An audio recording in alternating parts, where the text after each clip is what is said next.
tell us that story about divine intervention that you were just telling me there in the interval break, where you had a meltdown one night. Oh yeah.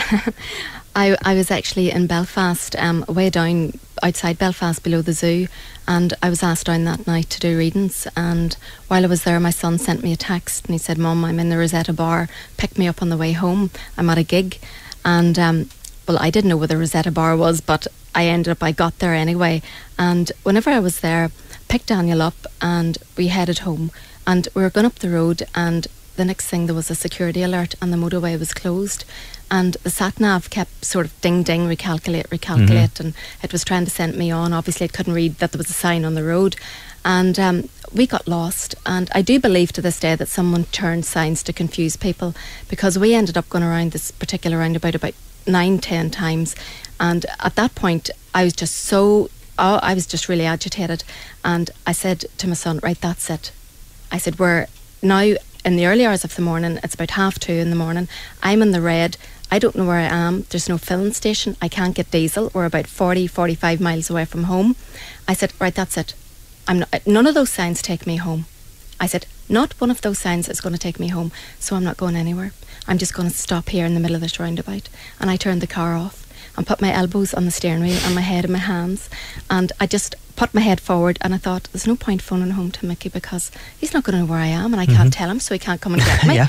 And I felt the tears coming, and Daniel, he said to me, "For God's sake, Mum," he says, "you're in the middle of a frigging roundabout, would you bloody turn the car on and drive up? It's so bloody stupid." And what time of the night was this? Oh, it's about 2:30 in the morning. And I turned around and I said, "Daniel, I don't care. I don't know where I am. Those signs aren't taking me home. I'm sitting here, I will wait here." And he says, "The police will come." I said, "Please God, let the police come. Please, they'll get us, they'll put us in a cell the night, or they'll guide us home." And he was saying, "For God's sake, Mummy, would you wise up?" And he was really getting, really annoyed. And I just turned around and I said, "Daniel, shut up. I'm here because of you, so just shut up and leave me alone." And I sat there and I said, "Please God, help me. Please, angels, please help me. Help me." And I was really ready for tears. And the next thing, a black taxi pulled up alongside me, and he put the window down and I put mine down, and he said to me, "You all right, love?" And I said, "No, I'm not." And he said, "Are you broke down?" And I said, "No."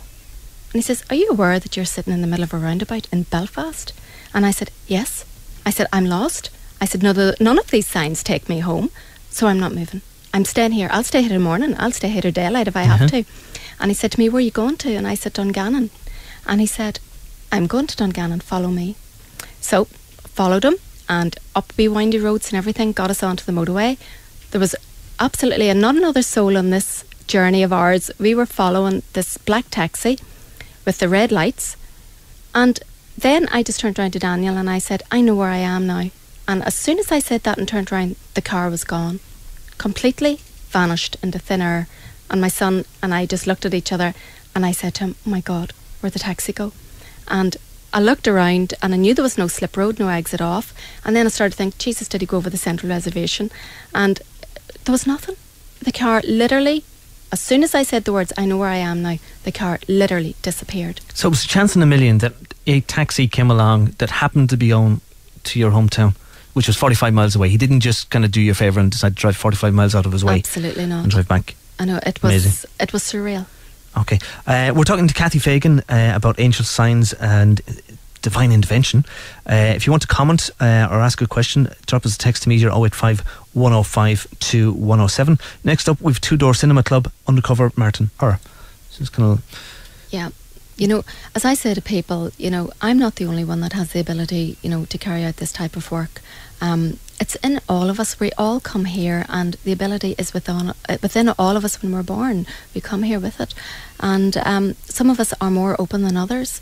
Life and circumstances and situations sometimes close people down, even to the point where, as a child, they might talk about, a best friend, their friend, this imaginary friend, as Mummy and Daddy might call it. But they really are truly seeing, spirit, and they are being given a name to this spirit, and they end up, they call it their friend. And as I say, it's in all of us, but we very often are told, don't be silly, there's nobody there, or you're having bad dreams, or you're imagining all of those things. But, I would say that really and truly she should really go with her gut on this and start to believe it. Yeah, and test it. Absolutely. What are your views on the various religions on angels? there are different religions, and angels are mentioned throughout them.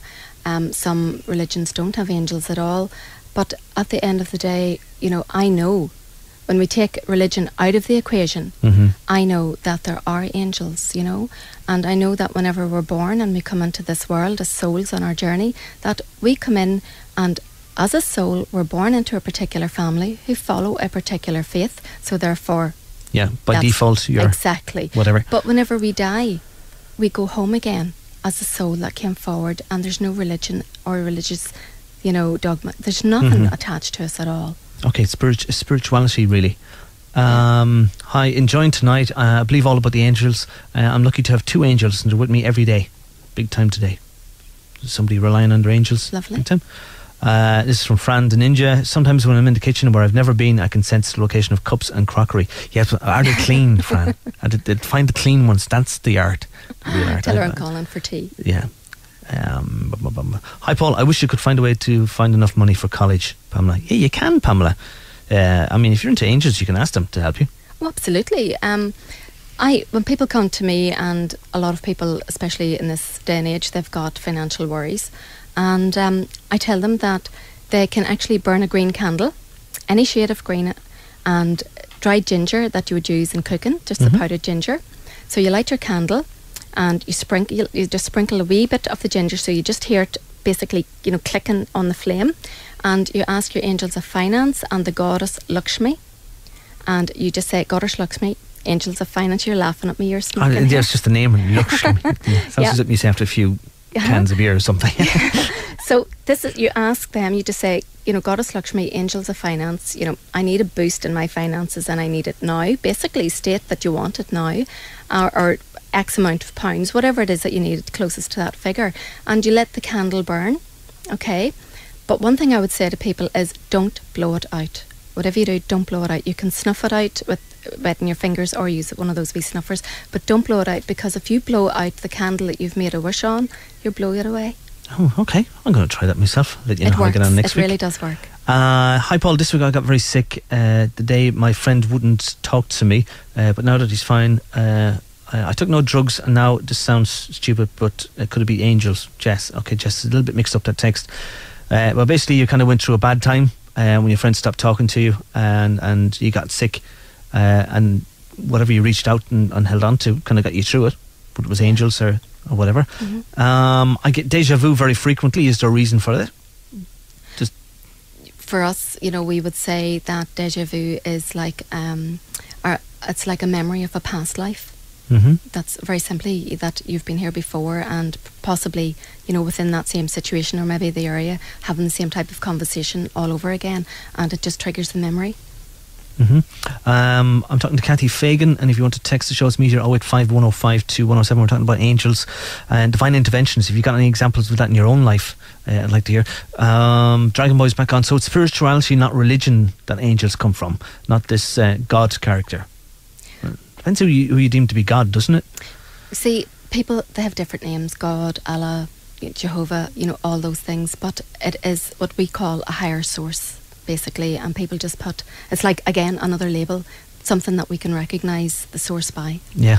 Talking about divine interventions, just before we came on air, I was having trouble with my laptop, trying to get it to recognise the internet in the studio. My laptop is temperamental, probably possessed at this stage, but couldn't get it working. Got Dan to try and get it working, and I kind of jokingly remarked to Kathy, I said, do you know any angels, like they're into IT and stuff like that? And he said, yeah. So like within a couple of minutes it just started to work. Yeah. For me, as soon as you asked, I just started to talk to them, angels of technology, and just said, we've got a problem here, and Paul needs this so that we can go on air and he can get the show going on the road. And thank you. Sorted. Hi, I was very close with my granddad, and he died 10 years ago, but since he died I always sense him with me. Do you think he could be my guardian angel? Okay, well, not probably your guardian angel, but he, again, a spirit guide. We all like to think that our loved ones are our guardian angels, but as I say, a guardian angel is assigned to you. Some people have 2 or 3 assigned to them at birth, that will help them throughout the whole of their lives, but I would say that the granddad basically is a spirit guide. Okay. This is the mix-up text. Thanks for sending it back in again. That was from Jess, wasn't it? This week I got very sick because my friend would not talk to me, but now he's fine again. And you took no medication. That's what you're saying, yeah. So you got through without medication. You're angels. I asked God, would my cat come home after being missing for a month? I got that feeling. He said yes. She came home within a week. Yeah, angels again. Yeah, really, they do. I say to people, unless you ask, how are you ever going to find out? At least give them the chance to show that they can work with you. And they will. Okay. I don't know if this is for you or for me, Kathy. I have weird dreams about seeing spirit, and I receive getting boxed in the face. Ducker. From Paula. I certainly believe. I come at this from two viewpoints. I would describe myself as into spirituality, not into religion at all. But I also come at it from the psychology point of view. So if you have dreams about meeting spirits, whatever they're doing, whether they're kicking the shit out of you or whether you're praying with them or worshiping or whatever, it's got to do with your interaction with people and everything else, because what you have in your dream mirrors your reality in waking life. So if you're in conflict or, getting kicked around in your dreams, that's how it is in reality, and vice versa. Now, if you want to take it onto a spiritual level, why would a kind of malevolent spirit coming in and doing things like that to you? It wouldn't happen. Okay. No. Okay. That was weird about your laptop. I was just thinking about texting to give out that my internet wouldn't work from Nikki. Okay, get on to the IT angels. Get on to the IT angels and ask them to fix it. Absolutely. Angels of technology, ask them and, really believe. And you've seen it yourself. People would laugh and say, God, I'm just grateful. But, it really does work. It really does. Okay. Would it be realistic if your dreams come true? Yeah. They're supposed to. But be careful of which ones come true. I do this kind of thing all the time. And even yesterday, I decided to lie down for a while just to do a little bit of, not so much sleeping, and just lay down. And I just was kind of realised that, my mind's completely empty. Clear. I thought, okay, I'm just going to put something into my mind. I just put this person's name into my mind.